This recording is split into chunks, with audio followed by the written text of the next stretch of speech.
Now, I know for me, with 3 kids, a full-time job, a husband, it has been hard. Tell me, tell me what is it that you have dealing with while writing this paper so I can share some things that I've been doing to ensure I finish this journey, because I promise you, I will finish this journey. Hey guys, so this morning I'd like to share with you some steps to ensuring you complete your dissertation at a faster pace. Now, I know the dissertation process can be hectic, especially if you have a family and kids at home running around.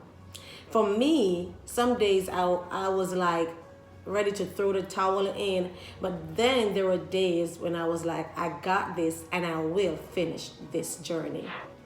The first thing you need to do to prepare your mind that you will get this journey completed, and once you tell yourself this, it's even easier. It comes naturally. You're pushing yourself. You're more motivated to get this done, and that's what I've been doing, because I'm still in the process of writing my dissertation, but I'm telling you, I will get completed. Today I will be sharing with you some tips as to how you can write your dissertation faster, get done, and you can get on with your life. Stay tuned.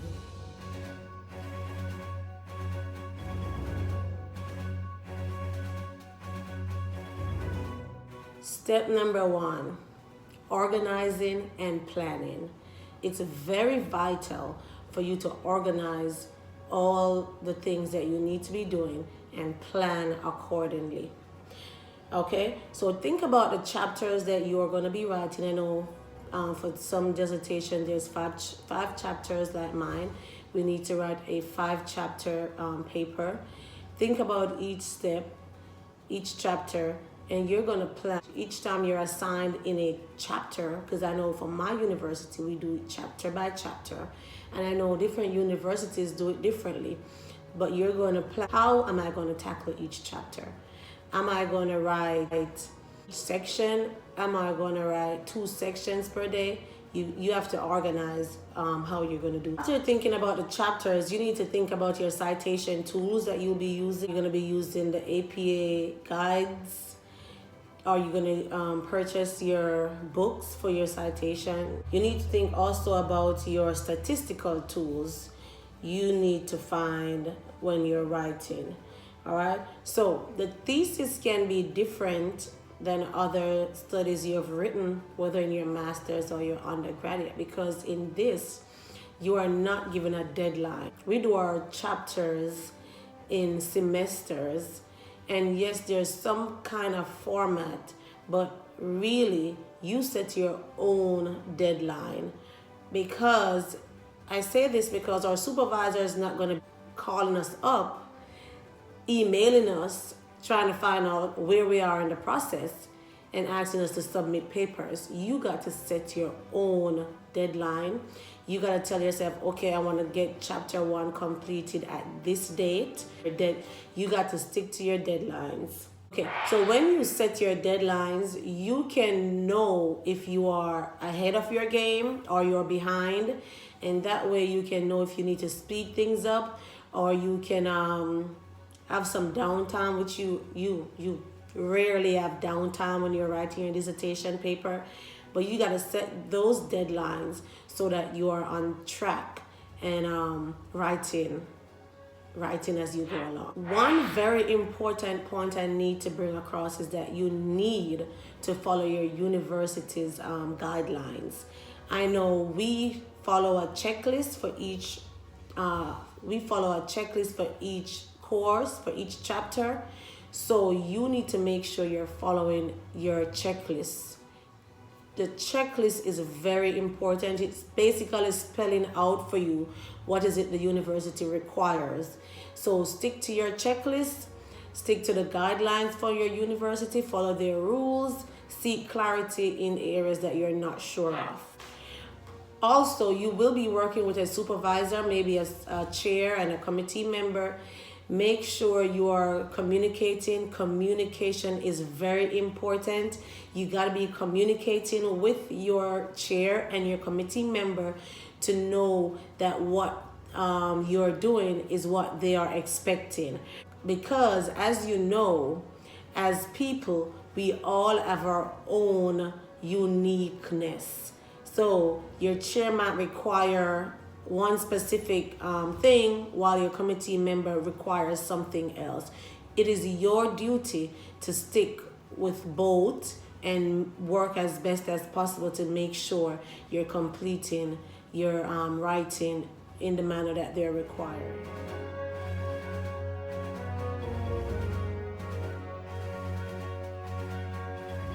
Step number 2, you need to measure your writing. How do you do this? I know what I did was, in each chapter, what I would do is say, okay, so chapter 3, I told myself I'm going to be writing 2 sections each day from chapter 3.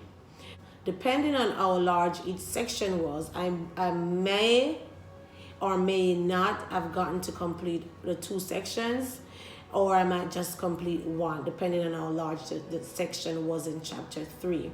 So you got to measure your writing to know what you're writing each day. I know some people tell themselves that, okay, I'm going to write 500 words per day, and that's fine if you like counting words. But what I did was to write each section, like I'm going to write 2 sections today, 2 sections tomorrow. Also, each day, what I would do when I'm finished writing, I would make sure to set myself a goal as to what I'll be writing the next day. That way, I'm preparing my mind, preparing my brain from the day before that tomorrow I'll be writing this section and these are the areas I'm going to be touching in that section. That way, when I get up the next day and I start writing, I already have a clear mind as to what I'll be writing and the direction I'll be going in.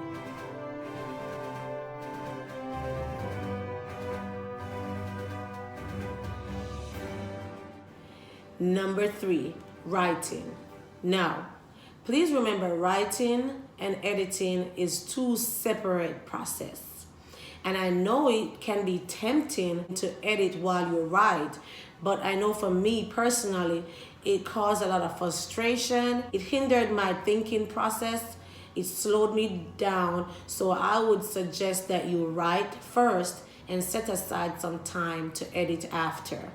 So you're going to tell yourself, okay, I'm going to write maybe half of chapter 3. And then when I get through that first half, I'm going to set a day or 2 aside where I'm going to edit.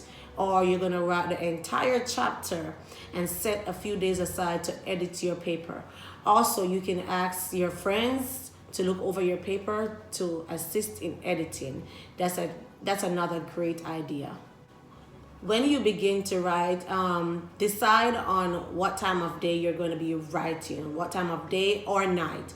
Because I know some people write better in the mornings, some people write better in the night. So you got to decide what time of day you're going to be writing and set aside 2 to 3 hours to write each. Some people can do 2 to 3 hours, some people will not. But the important thing is to always be writing.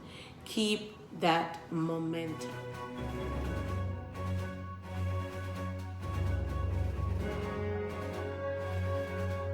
And that's my next step. Keep the momentum. And I know some of my colleagues at work, my family members, they would say, oh, you always have that laptop. But I know I need it because I need to keep that momentum.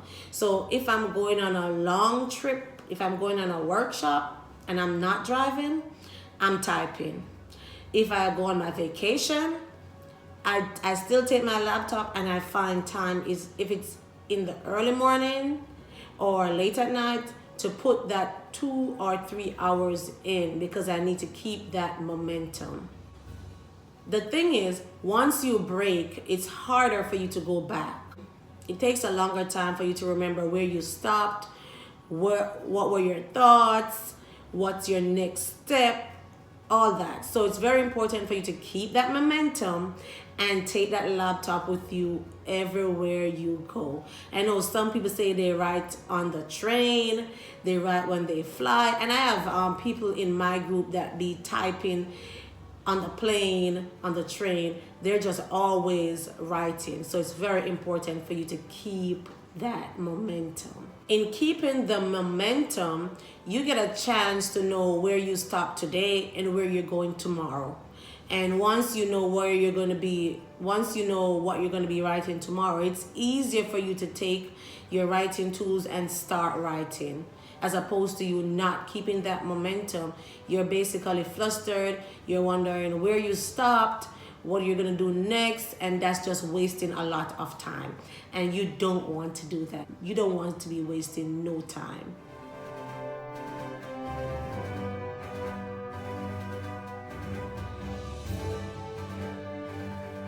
Another very important thing to do while you write your dissertation is to join a group. That's very important. That's a big take for me. Dissertation journey, which I'm still in, a group was created on Facebook. That was a blessing in disguise. I'm telling you. The Facebook group includes other colleagues who are writing their dissertation, and we're all in the same university. So that's very critical. You need one. So in this group, we can vent, we can celebrate, we can bounce ideas off of each other, we can keep ourselves up to date. We just ensure that everyone in the group is getting along in the process. Very important. And I must add, you must remember to celebrate. And when I say celebrate, I don't mean you're going to wait for the end to celebrate. Oh no. You're going to celebrate each phase, each step. As you go along, you celebrate.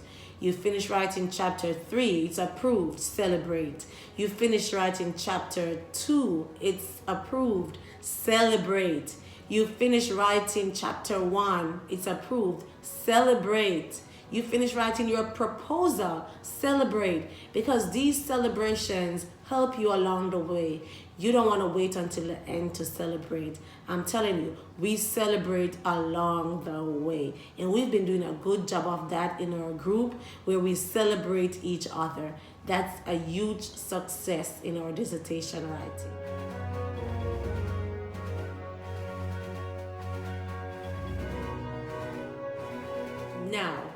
Now that you have finished writing, it's time to review your work. And your review can come in the form of asking your friends to read over to see if you have made any grammatical errors. You need also to get feedback from your chair, your supervisor, your committee members.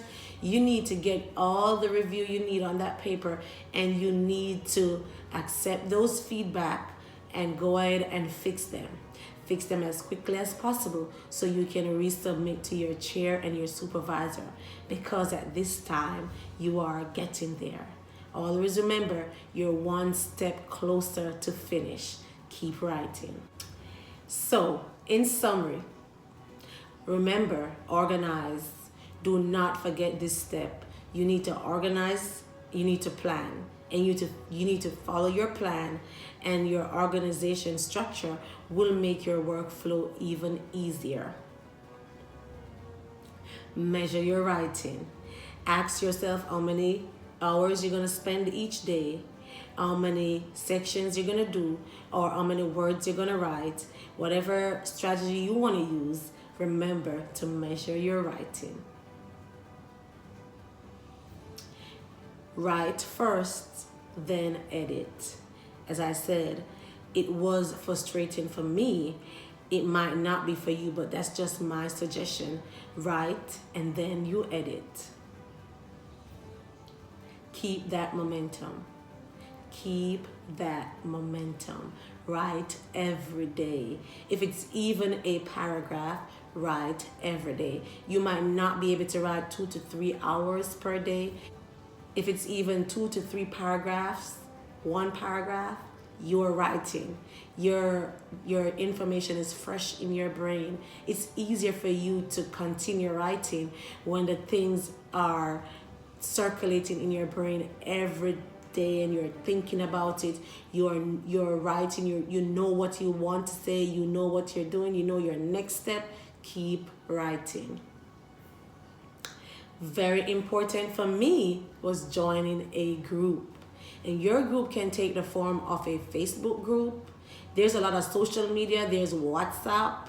There's Instagram. You know all the social media. You know the groups you can join. Take the initiative to start that group. Take the initiative to start that group. It will be worth it. Remember to celebrate each step. Very important to celebrate each step as you go. And remember always to review, and make corrections to the feedback you were given. Now, if you like this video, please subscribe to this channel, like, share with a friend you know is writing their dissertation, and please comment down below if you would like to hear other tips about writing the dissertation. Again, like and subscribe and let me know your views. Thank you.